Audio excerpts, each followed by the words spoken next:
My name's Olivia, and I've been a software engineer for almost 15 years.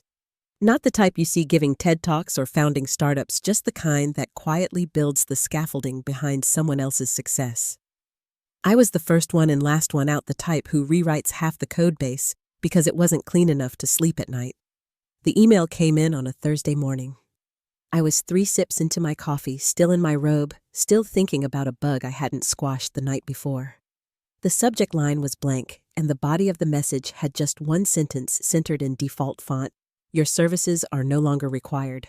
No signature, no explanation. Just that.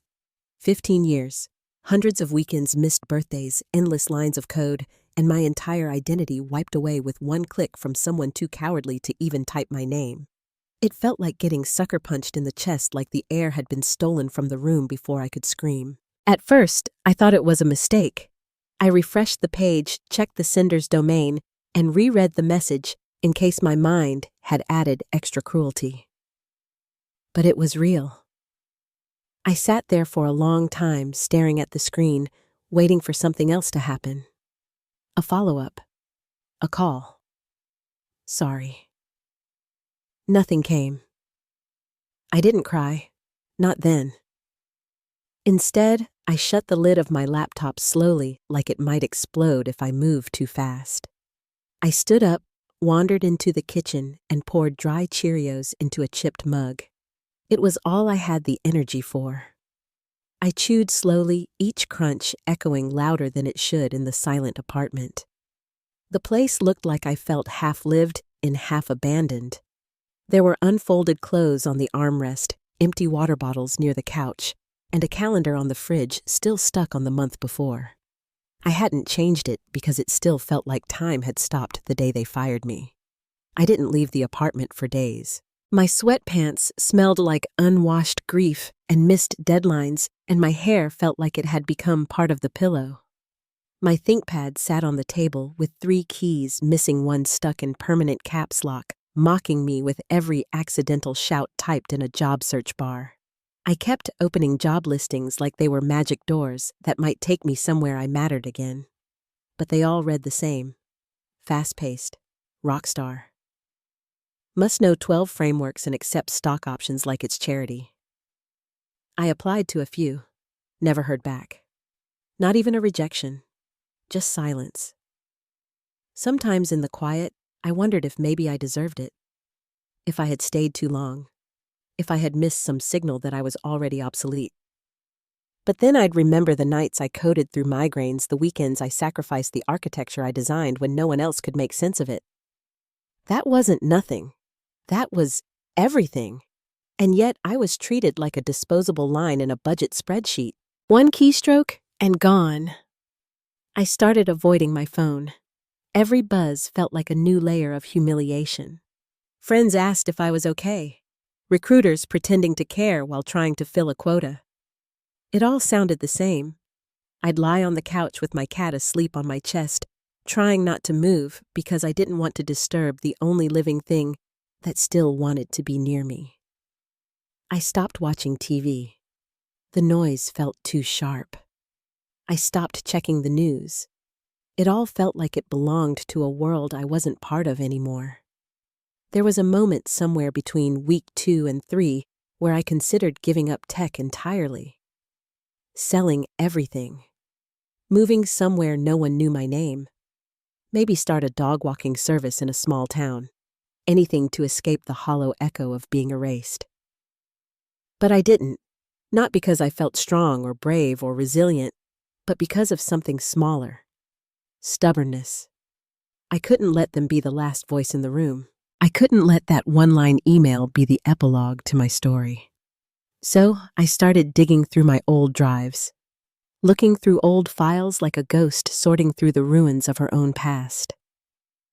I wasn't even sure what I was looking for.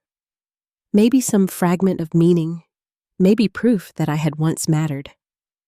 Maybe I just needed to see my own name in the metadata of something that hadn't rejected me. And in doing that, I found something I wasn't supposed to remember. A piece of code. A comment. A name I hadn't heard in years. Frank. But that comes later.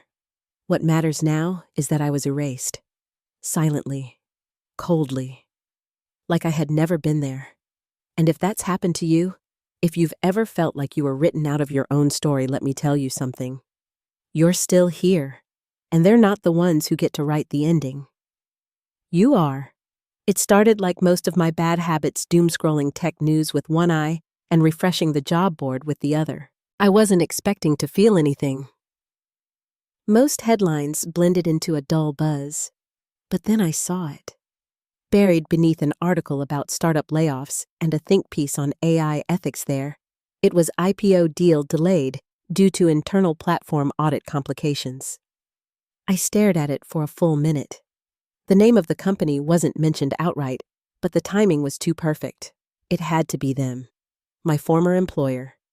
The one that told me I was expendable 2 weeks before announcing their billion-dollar dreams.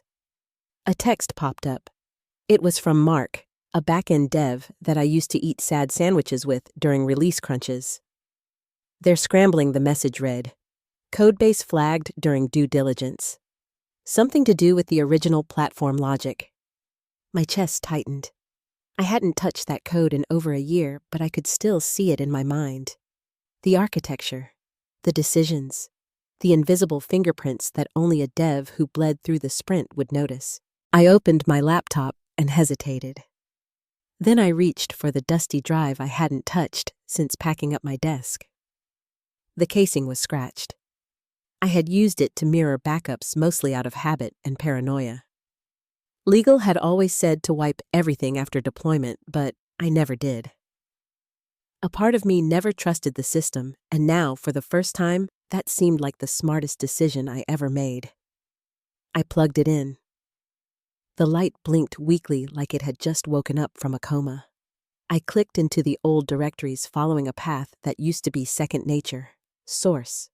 Legacy. Archive. The folders were there like ghosts frozen in time. I opened the main module. My code. My comments. My logic still intact. I scanned the files slowly like flipping through the pages of a diary I didn't know I missed. At first, everything looked familiar. Safe. Then I saw it. Buried deep inside a critical logic block. A single comment. Slush filed per Frank's advice. Better safe than sorry. My breath hitched.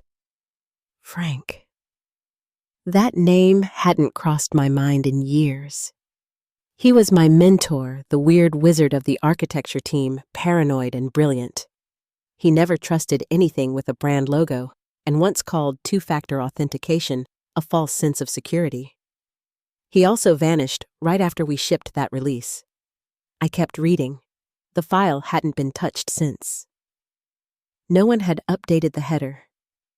No one had deleted the comment. I ran a diff against the live build. It was still there, unchanged, untouched, preserved, like someone had wanted it to stay hidden in plain sight. I leaned back, trying to slow the racing in my chest. That wasn't just legacy code. That was something else, something intentional, a breadcrumb, a warning, or maybe a secret I was finally supposed to find. The letter came on a Tuesday because of course it did.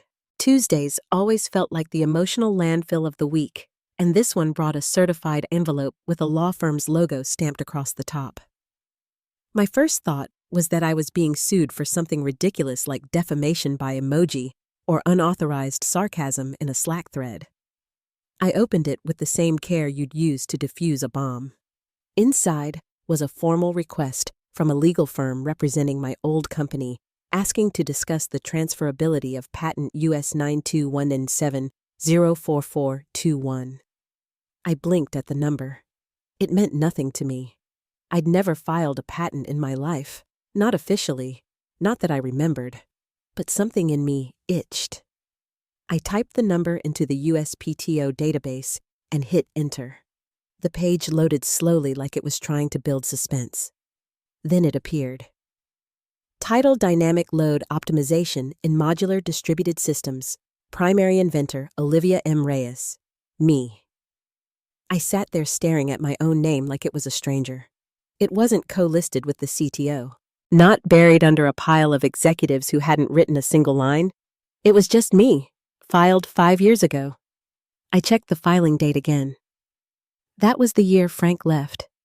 The year he dropped that folder on my desk like it weighed 1,000 pounds. My mind reeled back to that day. Frank was walking into my cubicle looking like he hadn't slept. He didn't say hello. He didn't sit down. He just handed me a manila folder and said flatly, "File this under your name." I remember laughing, thinking it was some kind of joke. I wasn't senior enough. I hadn't led the initiative. It wasn't even my idea. But Frank had looked me dead in the eye and said, "That's exactly why you need to. Because they won't expect it. Because when they screw you, and they will, this is the only thing that'll still belong to you." I remember hesitating, thinking he was being dramatic. I even asked if legal would approve it. He said, "That's why you file it outside the company. Personal application. No red tape."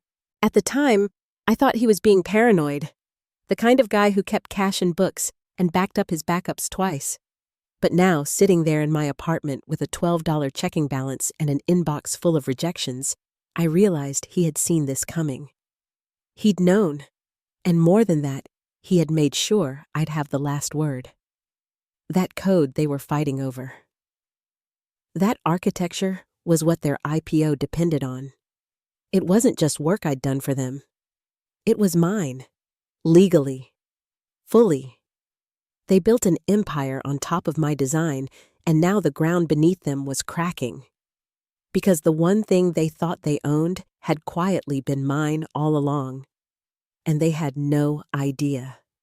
Until now. I stared at the patent page until the screen blurred, then pulled out my phone. I didn't call the lawyer listed on the letter. I didn't call Mark or anyone from the company. I typed in a number I hadn't used in years. Frank's. He had left behind a contact number in his goodbye email, the one everyone else had deleted unread. I had saved it, not out of sentiment, but habit. I never really believed he was gone for good. Frank wasn't the retire to the beach type. He was more bunker than bungalow. When he picked up, it was 1:47 a.m. My voice cracked from disuse and disbelief. I barely got his name out. He didn't sound surprised. Not even a little. Just tired, like he had been expecting this exact moment for a long time. I asked him if he knew. He said he had been waiting 4 years for that envelope to show up. I sat up straighter, blanket falling off my shoulders. I told him everything. The email, the job boards, and the comment in the code. The patent. My name. He listened without interrupting. When I finally ran out of breath, he said one thing. Good. Let it hit them like a brick through a boardroom window. I asked him why he never told me. Why did he make me file something so big without even knowing what it was? His answer was quiet. If I'd told you, it wouldn't have worked. You're too decent. You'd have warned them. Or worse, signed it over like a loyal little cog. I wanted to argue, but I couldn't. Because he was right. I would have. Back then, I still believed in the system. Still thought merit meant something. I asked him what to do now. What came next? He didn't hesitate. You don't negotiate, he said. You dictate. They're going to come crawling. With lawyers, with offers, with fake apologies. Don't talk to them. Not without counsel. Not without leverage. And right now, you've got more leverage than you know what to do with. He told me to write everything down. Keep records. Screenshot everything. No phone calls. No direct contact. They'd try to frame me as emotional, unstable, and bitter. All the tropes they use when they can't discredit your work. I asked if he had a recommendation. He gave me a name. Ariel Chin, litigator. Used to be known as the Barracuda. Said she looked like a fashion editor but argued like a chainsaw. Said she only took blood in the water cases. My hand shook as I wrote down the number. Frank's voice softened. You were never just a support role, Olivia. You built the damn cathedral. They just hung the curtains. Now you get to decide who walks in and who gets locked out. For the first time in weeks, I felt my spine straighten. I wasn't drifting anymore. I was steering. And Frank, he wasn't just my mentor. He had been building a war chest for me while I was still trying to earn a seat at the table. The call came just after 8 in the morning. I didn't recognize the number, but the area code gave it away. San Francisco, headquarters. I let it ring twice before picking up, not because I was hesitant, but because I wanted him to sweat for a moment. Olivia came, the voice syrupy smooth, coated in that rehearsed ease that only high-ranking executives seem to master. It was Trevor, the CEO, who hadn't said my name out loud in years. He sounded cheerful. Too cheerful. Said he hated how things ended with my departure. Said it wasn't personal. Just timing. Strategy. He chuckled like we were old friends, like the pink slip never happened. Then he got to the point. Said there'd been some filing mix-up, some minor clerical error, something about a shared patent, the one with my name on it. Asked if I remembered it. Said we should probably clean that up. I let him talk. Let him ramble through his faux-friendly pitch. Said they wanted to make things right. Offered a generous severance. Retroactive, of course. A formal apology, too. Maybe even a consultant role. Flexible. Well compensated. No hard feelings. I stared out the window while he spoke. Watched a bird land on the railing, tilt its head like it could hear him, too. When he finally stopped, I waited just long enough to let the silence stretch like a rope. Then I said his name. Calm. Precise. Trevor. This call is being recorded for legal documentation purposes. Do not contact me directly again. His voice faltered. He stammered something about a misunderstanding, about wanting to avoid lawyers, about being professional. I cut him off. This conversation is over. My attorney will be in touch with her fee structure for any future communication. The click of the call ending felt like snapping a chain. I stood there, phone still in my hand, pulse steady. No adrenaline this time. No fear. Just a quiet, measured clarity. The kind that doesn't come from rage, but from ownership. Of the code. Of the moment. Of myself. I texted Ariel. Told her he'd called. Told her what he offered. She replied seconds later. Good. Let him wonder. Let him sweat. And I smiled. Not out of spite, but because for the first time in years, I wasn't waiting to be seen. I wasn't asking to be valued. I was making the rules. He had called to buy back what they thought was theirs. But it wasn't. It never was. They just never thought I'd be the one to say no. The email came at midnight. No fanfare, just a subject line that read, Vortex Inquiry. Direct IP discussion. I blinked twice before opening it. The message was brief. The general counsel from Vortex Solutions was requesting a confidential meeting. Not with Zenith. Not through them. With me. I sat up in bed, the screen casting blue shadows across the room. My heart didn't race this time. It slowed, a steady drumbeat, because I knew what this meant. They didn't care about my former employer anymore. They cared about the asset. And I was the asset. I forwarded the email to Ariel. Within a minute, she replied. We're going to play this carefully. They just shifted the entire deal. They want the system, and they're starting to realize they need to go through you to get it. This isn't a legal threat. Legal. This is a business invitation. She set up the meeting. Friday. Private location. No Zenith representatives. Just the adults, she said. The ones who understood value without the politics of middlemen trying to steal it. I said yes. The next morning, Ariel called. Her voice had a spark I hadn't heard before. Not excitement, intention. This is what we call a kingmaker moment, Olivia. You're not a disgruntled former employee anymore. You're the gatekeeper, the one holding the keys to their future infrastructure.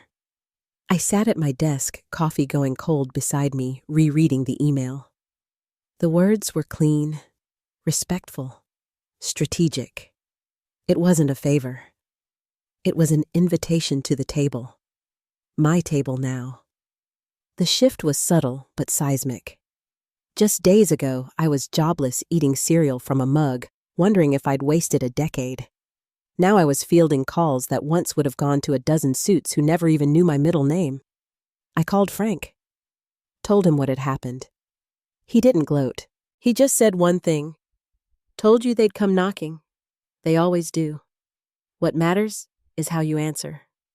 And for the first time in my career, I didn't feel like someone waiting to be picked. I wasn't a candidate. I wasn't a commodity. I was the center of gravity. This wasn't about revenge anymore.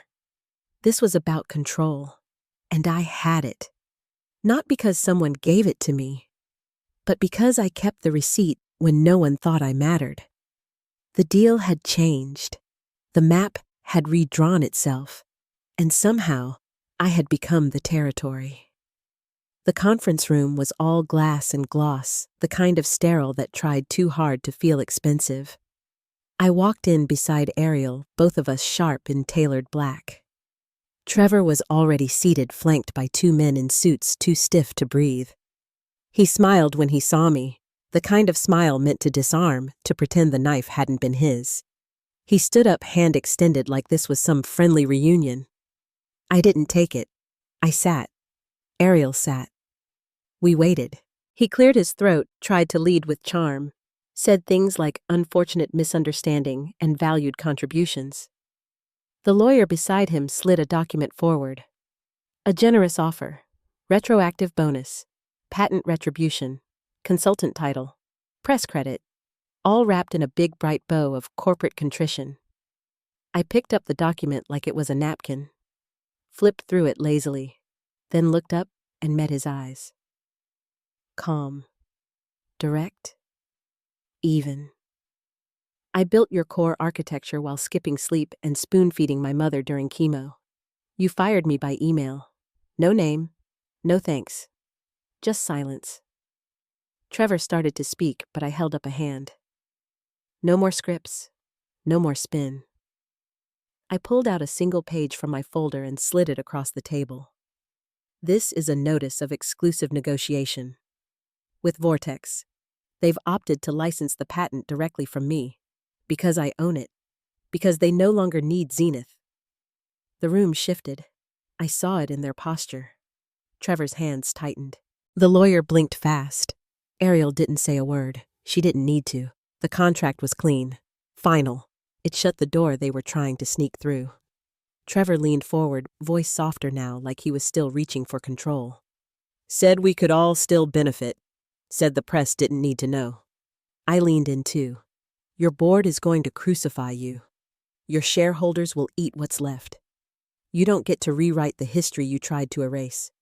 I stood up before he could respond. Ariel followed. We walked out without another word. No yelling, no gavel drop. Just the sound of control being pulled from one hand and locked into another. That was the moment. Not the call. Not the patent. This, sitting across from the man who reduced me to a line item and showing him just how wrong he'd been. Not with rage, not with vengeance, but with silence and paper. That deal was dead the second I signed my name 5 years ago. He just never saw it coming. But I did, eventually, and I made sure it ended on my terms. The new office didn't smell like burnt coffee or fear. It smelled like fresh wood, warm light, and space. Not just physical space, but breathing room, the kind that doesn't ask you to shrink to fit inside someone else's agenda. There was no security badge, no daily stand-up buzzwords. No one is telling me how to optimize my own process. The view overlooked the bay. The water was calm, almost lazy in the morning sun, and for once, I didn't feel guilty for noticing it. The nameplate on the door didn't say junior or associate, or team anything. It just had my name. Olivia Reyes, Strategic Advisor IP and Architecture. It didn't mean I had made it. It meant I was finally where I was supposed to be. The deal with Vortex closed quietly. No headlines, no victory laps. Just a wire transfer so large it made my hands shake when I saw the balance. They didn't license the patent. They bought it. And in doing so, I bought my freedom. I still wake up early, but not because of anxiety. It's a habit. And I like watching the city before it fully wakes up. I spend most of my time now building systems that don't collapse under the weight of someone's ego. Not just code, culture, process, people. We hire slowly. We document everything. We pay for overtime. The little things that end up meaning everything. Sometimes I think about the voicemail Trevor left. I never listened to it. I don't need to. I already know what he said. Regret. Justification. Maybe even some warped version of closure. But I didn't need his words to close anything. The chapter ended when I walked out of that glass room and chose not to look back. Frank sent one final message after everything had settled. One line, "Welcome to the food chain." I laughed when I read it. Not because it was snarky, but because it was true. For years, I thought I was prey. But maybe I had just been hibernating. I still write code sometimes. Not because I have to, but because it reminds me who I am. I keep a backup of that original file, the one with Frank's note. I don't need it anymore, but I keep it like a photo of an old scar. It doesn't hurt now, but it taught me where not to get cut again. This wasn't revenge. It wasn't even justice. It was reclamation. Taking back what they tried to erase and using it to build something better. Not cleaner, not softer, just more honest. If I ever have a team of my own again, I'll tell them this story. Not the drama, not the dollar signs. The part about knowing your value, even when no one else does.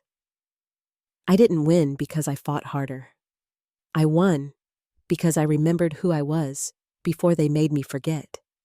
And in remembering, I built something they never could touch. Mine. Now when I sit at my desk, I don't feel tension in my shoulders. I don't brace for betrayal. I just work. With real coffee. From beans with a backstory. In a place I chose. On terms that were finally mine.